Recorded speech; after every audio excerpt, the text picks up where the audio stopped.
Today we have a 2025 Range Rover Sport. In this video, I'll talk about what this thing is, how I feel about the interior space, and what it's like to drive it.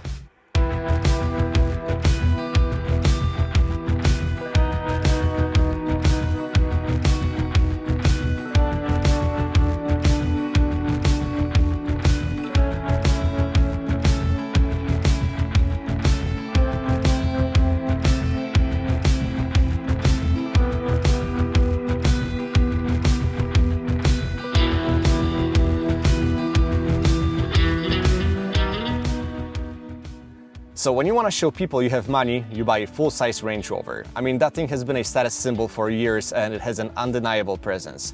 But what if you don't need that big of an SUV or have less money? Don't worry, you can check out the Range Rover Sport, which is a smaller, mid-size SUV, but that doesn't mean there are any compromises. Just like the full-size Range, it's one of the most technologically advanced vehicles in the segment. So let's start with some technical stuff. It's built on a unibody MLA Flex architecture and features a multilink suspension front and back, combined with twin-valve adaptive dampers and air springs as standard. So we're off to a good start. Higher trims like the Autobiography that we have today get a 48-volt sway bar setup, rear-wheel steering, and an e-LSD to help with driving dynamics. I can already tell you that this is not a performance-focused SUV like a Porsche Cayenne, but they try to make it not feel like a complete boat. Now, we have 4 different trims to choose from. The Entry SE starting at $85,000, SE Dynamic starting from $92,000, then there is Autobiography, which starts at $120,000, and the top SV, you're looking at $182,000 here, and you can easily reach $200K with all the options. As of powertrain, we have a total of 6 options, so let me break this down for you. We start with a turbocharged 3-liter inline-6 cylinder, which makes 355 horsepower in the SE model, or 395 if you get the SE Dynamic.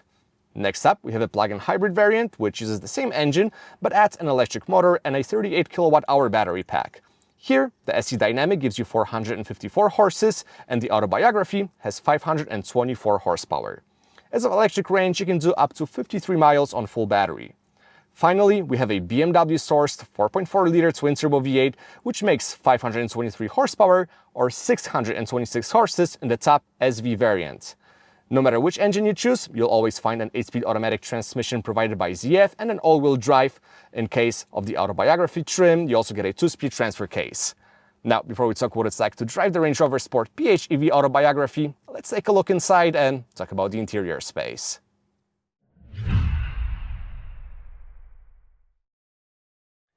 Okay, inside the Range Rover Sport. Now, the cabin is simply outstanding. It follows clean and simple design of the exterior, and the attention to detail is out of this world. Alright, I'm exaggerating, but it's pretty impressive. We get a good mix of high-quality materials like leather, soft plastics, or aluminum, and everything is well put together, giving you that sense of solidity, and I'm not afraid to say that from the quality standpoint and overall feel, this blows away all of its German rivals. The only other luxury midsize SUV that I can think of that comes close is a Volvo XC90, but their range is just in a different league. My only complaint would relate to physical controls or lack thereof. The recent refresh for 2025 basically eliminated all of the buttons, and I'm sure it doesn't have anything to do with cost cutting. Now we heavily rely on the infotainment system. Something that previously had a dedicated button, like the HVAC or the drive mode selector, now requires 3 or 4 clicks on the screen. Granted, the infotainment has a clean interface, supports wireless Apple CarPlay, Android Auto, and is relatively easy to use overall, but I just hate when manufacturers or designers take it to the extreme and choose form over function. The optional Meridian surround audio system fitted in our tester sounds really good and lives up to the expectations, produces nice warm sound, but I still think that Bowers & Wilkins in a BMW X5 or a Volvo XC90 is a benchmark. But is the range practical? Yes, it actually is. The storage is pretty good overall. The center console is pretty usable with a multi-tier storage, and trunk also offers a reasonable amount of space, especially after folding all seats down. Now, where you really want to be at in the range is up front. First of all, the front seats. They're marvelous. They can accommodate basically any body type, offering superior comfort and wide range of adjustments. Trust me, you can do hundreds of miles one shot in this thing and finish your trip feeling fresh and fatigue-free. They're obviously heated, cooled, and massaged, and all of those functions are actually working. Now, moving to the back, as expected from a midsize SUV, we have a good amount of space with adjustable backrest, dedicated climate controls, or charging ports. Well, that was the cabin of the Range Rover Sport, so let's get it on the road now and see how it drives.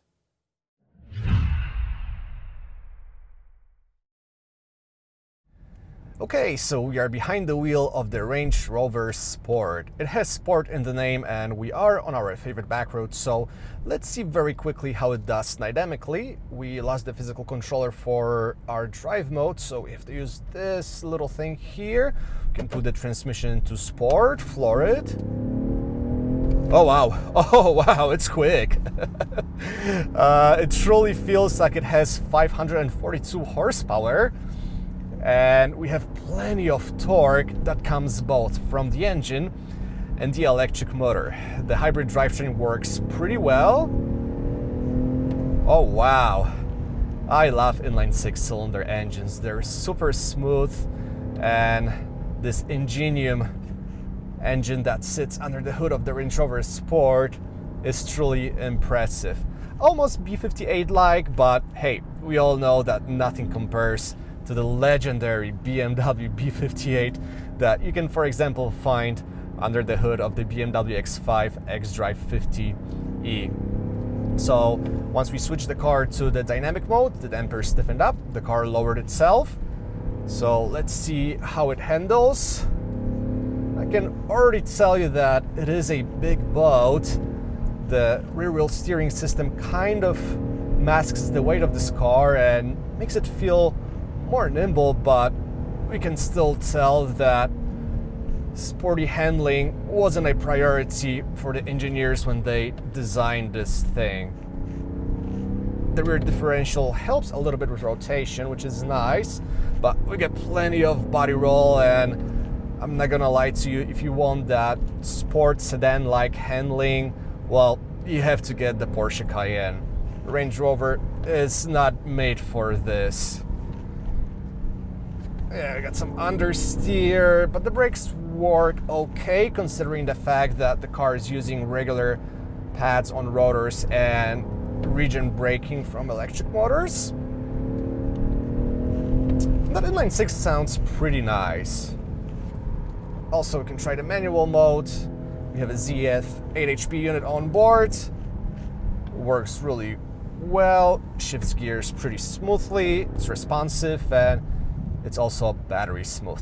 Alrighty, enough of that. Range Rover Sport is not made for those things, so let's put it into drive and try to figure out how to get it into comfort. Okay, we got it. I hate the fact that they removed all the physical controls, but what can you do? It's just cheaper that way.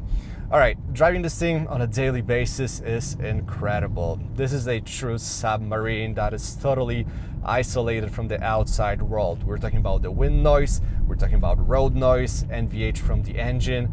This is an unbelievably quiet experience, and I'm not afraid to say that this is the most refined mid-size luxury SUV. It perfectly soaks up any road imperfections. It does it very quietly, and that's despite the fact that our tester has 23-inch rims. I would definitely downgrade to something smaller. I do like having some sidewall, but for what it is, for this setup, this literally glides over road imperfections. There are times when it feels a little truckish, like the suspension gets really busy on an uneven pavement, but it happens very rarely, so on a daily basis you will appreciate the softness of the suspension. Combine that with incredible front seats, pretty good visibility, and you have a cruiser that you can do hundreds and hundreds of miles in. I have never enjoyed driving a mid-size SUV like I do enjoy driving this thing. The hybrid powertrain also is very well calibrated. The engine is super smooth. It delivers power very nicely. Same with the 8-speed automatic transmission. It's battery smooth, almost CVT-like. In the car, when it has to kick in the internal combustion engine, it does it very smoothly and seamlessly, and we cannot even notice. We have a couple of different hybrid drive modes. Let me see if I can figure out how to get to them. Okay, so we have the hybrid mode, EV mode when we tell the car only to use electric motors and electricity, and safe. What we can do with safe is we can tell the car to prioritize the internal combustion engine in case we want to keep the battery charged. We can do around 53 miles on full electric mode, so that's pretty impressive. This is pretty much what most people will need. And the car is also smart enough that if you type in something into your navigation, and let's say you are in the country and are planning on going to the city, the car will know that, okay, I'm on a highway, I can use the internal combustion engine, I want to save that energy when I enter the city. It's also smart enough to know that if there are any EV-only zones in a city. I don't think that's really the case in the US, but I know that happens in Europe, so the car is also gonna kind of predict where it's going and how to manage the energy. So yeah, overall, it's a positive surprise. We also have a good set of driver assistance systems that work pretty well. They're not at the level of what BMW or Mercedes offer, but they're pretty good. They all work. So yeah, I did not expect to like the Range Rover Sport as much as I do. So yeah, good job Land Rover. There is hope for JLR. Anyways, that's all I wanted to say about this thing. So let's head into the final thoughts and summarize it.